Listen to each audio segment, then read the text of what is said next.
Welcome to the show. This week on Direct Edition, as ever, we've got 5 brand new comics and some great new music to check out. Plus, we've got a full team of comic book fiends to help us take care of business this week. Chris, you know, we're joined by Starks and the Mask. You'll get to meet them after this. Batman and Robin, issue 13. This is out now. It's by Grant Morrison. This is a Batman and Robin comic. It's nothing like, you know, bam, whop, pow, biff, jam. You know, what did you think of this? I thought it was a very enjoyable read as someone who doesn't read the series all the time. It was nice to jump into. The portrayal of Robin was really funny, but at the same time it portrays him as quite serious, but young in a sense also. And Joker's portrayal was my favourite part of the comic. I thought it was absolutely brilliant. It was very, very sinister. Helped in no small part to the art by Fraser Irving. It looks really, really scary. Yeah, no, the art's quite good. It's very noirish, I would say, you know, but almost to like it looks like it's painted in some parts too. It's got a very watercolour touch to it, and Joker looks very, very sinister. He doesn't look like a typical Joker, but at the same time he does. It's very, very ambiguous and very, very good. So, I mean, basically, if you are a fan of Batman and Robin, this is an issue to get. And even if you just want to check out Batman and Robin, this is Batman and Robin issue 13 out now. Before you say it, this is another X title, but this one might well be worthy of your interest. This is X-Men issue number 1. Now, Starks, you're a big fan of this. Tell us about it. I'm an X-Men. This is X-Men number 1. It's the first X title in 20 years. The last one, 91, sold 8 million titles, and for this to follow that achievement was not going to be any easy feat. We've got the X-Men now getting involved in the in the vampire sort of world, and it's for an X fan, you're going to follow it and you're going to enjoy it. But as a new reader, and maybe I don't know, it just vampires. I mean, it's an idea that's been done to death. Done.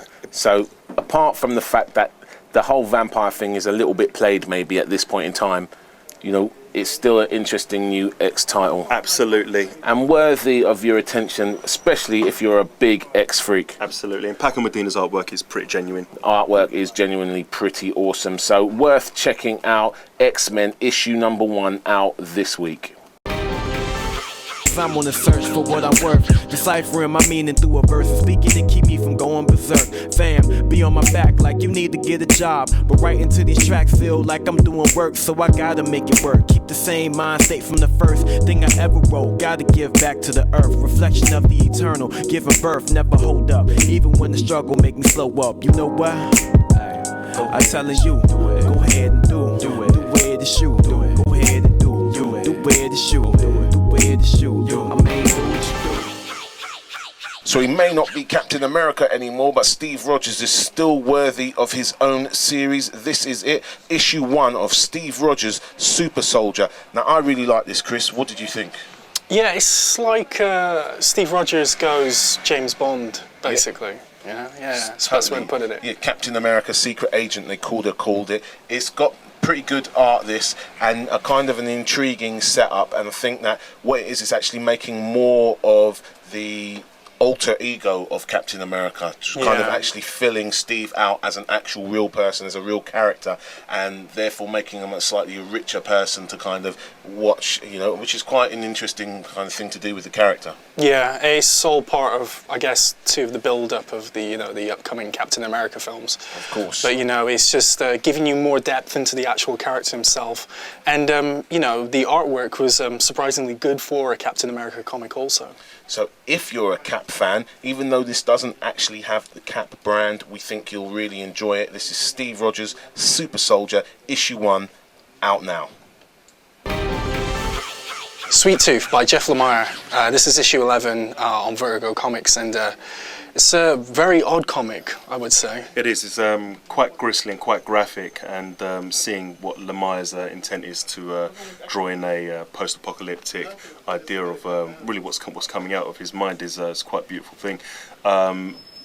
You're sort of drawn in. You do see quite like a Saw intelligence from the Saw movies, almost the Jigsaw sort of killer's attempt of harming people for some unknown reason, and behind the mystery of it all, those gaps as well sort of pulls you in for somebody who's just. I've just come towards the end of the story, and I want to read the rest. I want the whole thing. So yeah, no, definitely. It's a lot of odd artwork in it, but that's part of the beauty of it. It just pulls you in.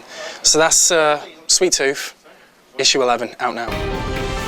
There's a load of other books out that we'd love to check out this week, including